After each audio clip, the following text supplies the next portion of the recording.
Сау саламатсыздар ма, қымбатты достар. 17 ғасырдағы қазақ елінің тұрмысы жайында біраз әңгіме қозғайық. 17 ғасырдың соңына қарата Ресей Сібірдің ру тайпаларын оңтүстікке қарата ығыстыра бастады. Бұл ығыстыру қазақ халқына да біраз әсерін тигізді.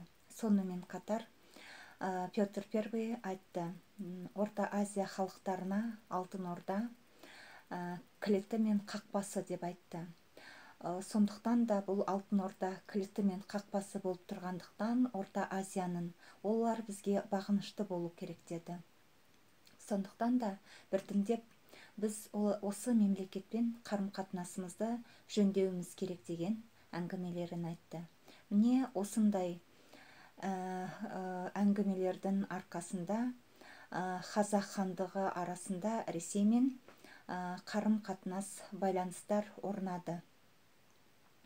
Солай Қазақстан мен Ресейдің болашаққа саясаты белгіленді.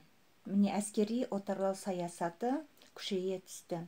Солайынан бұл шешімдері бойынша мына ертіс бойымен, жоғары ертіс бойымен әскери бекіністер салына бастады. Бұл қазіргі кездегі 1716 жылы Жәміш омбы бекінісі салынды, және де 1717 жылы қазіргі Павлодар облысы Керекуде бекініс салынды, 1718 жылы Семей бекінісі салынды, 1720 жылы Өскемен бекінісі салынды. Міне осылай осы аймақтар ықпалы, Ресейдің ықпалы күшейе түсті осындай аймақтарда.